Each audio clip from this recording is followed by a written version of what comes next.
Imagine trying to steer a massive high-speed train while simultaneously building the tracks, fending off rivals trying to hijack the engine, and smiling for the cameras. That is the reality of California politics right now. It is a beautifully chaotic ecosystem. And right now, the tectonic plates are shifting in a major way.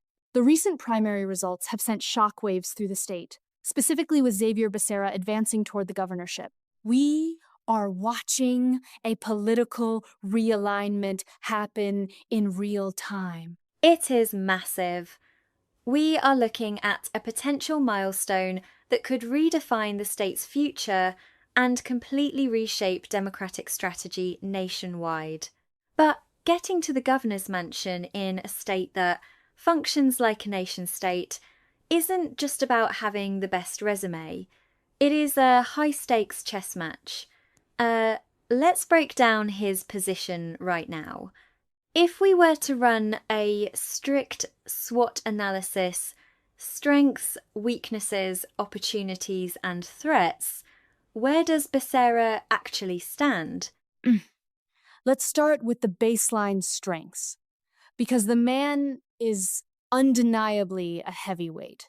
You don't just stumble into being the Attorney General of California and then the Secretary of Health and Human Services. He has deep institutional knowledge, a massive fundraising network, and a proven track record of battling federal overreach when he was AG. Plus, there is the historical weight here, the prospect of California's first Latino governor. That is a deeply energizing factor for a massive demographic that has historically been underrepresented in the executive seat.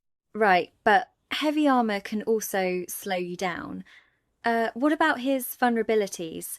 Spending that much time in Washington, D.C. can sometimes make you look like a bureaucratic insider. Is he out of touch with the immediate, visceral crises on the ground in California?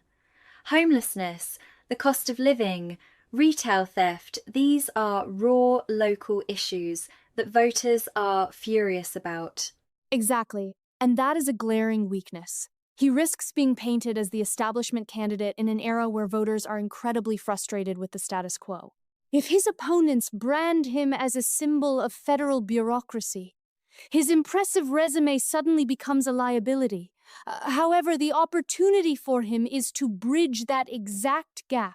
If he can leverage his federal experience to show he knows exactly how to pull levers in Washington to secure funding for local California problems, he flips that weakness into a strength. He can own the narrative of being the only adult in the room who actually knows how the plumbing of government works. But the threats are real, and they are coming from inside the House. California's jungle primary system is merciless. You aren't just fighting the opposing party, you are fighting your own.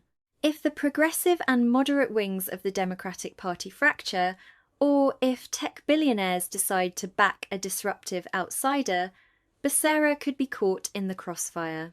The threat landscape is incredibly hostile. Voter apathy is another huge one. If the electorate feels that nothing ever changes regardless of who is in charge, turnout drops, and highly motivated fringe groups gain disproportionate power. He has to convince a deeply cynical public that his leadership will actually yield tangible results, not just more political gridlock.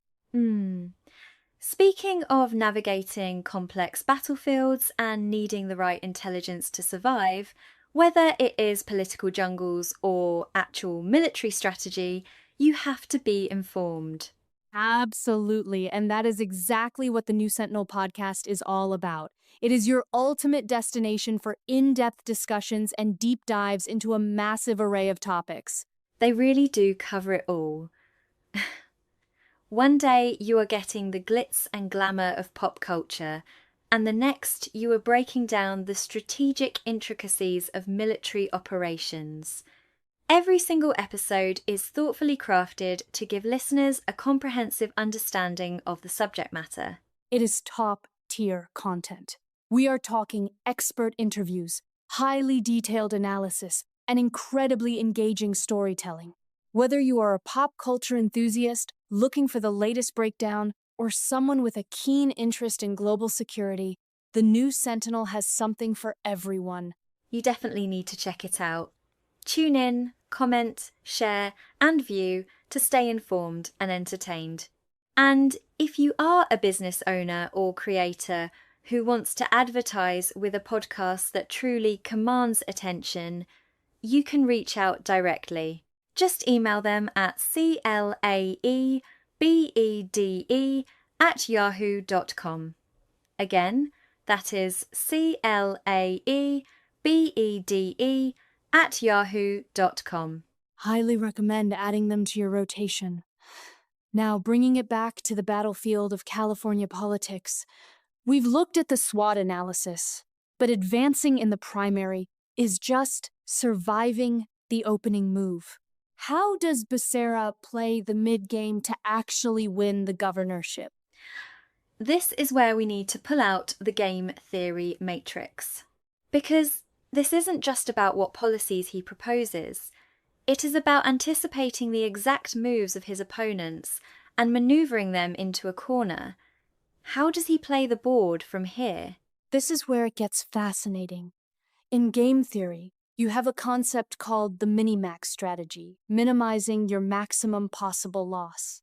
For Becerra, his maximum loss right now would be alienating the moderate suburban voters while trying to secure the hyper-progressive base, or vice versa. He cannot afford to be outflanked on either side.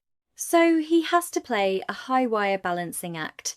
How does he signal to both factions without looking like a flip-flopper?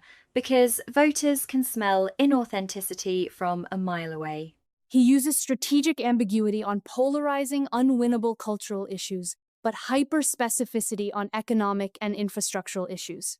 He needs to force his opponents to make the first move on the most controversial topics. Think of it as the game of chicken. If an opponent takes a hard-line progressive stance, they risk losing the moderate middle. If they go too moderate, they lose the grassroots base. Becerra's optimal move is to let them overextend, let them swerve first, and then position himself as the pragmatic, steady hand. It is like a political rope-a-dope. Let them exhaust their political capital, swinging at the fringes, while he holds the centre of the ring. But what about coalition building? California is not a monolith. It is a collection of fiercely independent interest groups. Exactly. He has to employ what game theorists call a cooperative game model. He needs labor unions, Latino advocacy groups, Silicon Valley pragmatists, and environmentalists. He doesn't need them to agree with each other. He just needs them to agree on him. He can offer side payments, not literal money, of course, but specific policy concessions to ensure these distinct blocs form a dominant coalition. If he locks down the unions and the Latino vote early, he mathematically eliminates the path to victory for several of his rivals. And there is the signalling aspect of game theory. He has to send a credible signal of strength. In game theory, a cheap talk signal is worthless. Saying, "I will fix housing" is cheap talk. Anyone can say that. Right. A credible signal requires a sunk cost. He needs to take a bold, perhaps slightly risky public stance on a major state issue right now, something that might actually cost him a little political capital in D.C., but proves his ultimate loyalty is to California. That signals to the voters that he is fully invested in the state's future, not just looking for a comfortable retirement gig after his time in the federal cabinet. Let's talk about the Nash equilibrium in the context of California's top 2 jungle primary, because the dynamic is totally different than a traditional primary. You just need to finish in the top 2, regardless of party. This is the most dangerous part of the game. The Nash equilibrium occurs when no player can benefit by changing their strategy, while the other players keep theirs unchanged. Becerra's goal is to establish an equilibrium where he is universally accepted as one of the inevitable top 2. To do this, He might actually want to subtly elevate a specific opponent, perhaps a polarizing conservative candidate, knowing that in a general election in deep blue California, he would crush them. It is risky, but it is a classic game theory move to ensure you face your weakest possible opponent in the final round. It really makes you think about the broader implications here. If Becerra successfully navigates this matrix, it is not just a win for him. It is a masterclass blueprint for democratic strategy nationwide. How do you consolidate power in a highly diverse, highly fractured electorate during a time of extreme economic anxiety? And beyond the strategy, it marks a profound Latino political milestone. We are talking about the largest demographic in the state, a community that has been the economic backbone of California for generations, finally seeing representation at the absolute highest executive level. That changes the psychological landscape of politics for millions of young people. It redefines who gets to be the protagonist in the story of California. It is a shift from being the crucial voting before politicians pander to being the one actually holding the pen and writing the laws. But it also raises a deeper philosophical question. When a demographic transition of this magnitude occurs, does the system change the leader, or does the leader change the system? That is the ultimate question of institutional power. Does stepping into the highest establishment role inherently moderate a trailblazer? Or can someone carry the weight of their community's history, their struggles, and their aspirations without being crushed by the immense, slow-moving machinery of the state? We are going to find out. The board is set, the pieces are moving, and the next few months will reveal whether this is a flawless execution of political game theory or just another unpredictable, chaotic collision in the California jungle. One thing is absolutely certain. No one can afford to look away. The stakes have never been higher, and the future of the Golden State is hanging in the balance.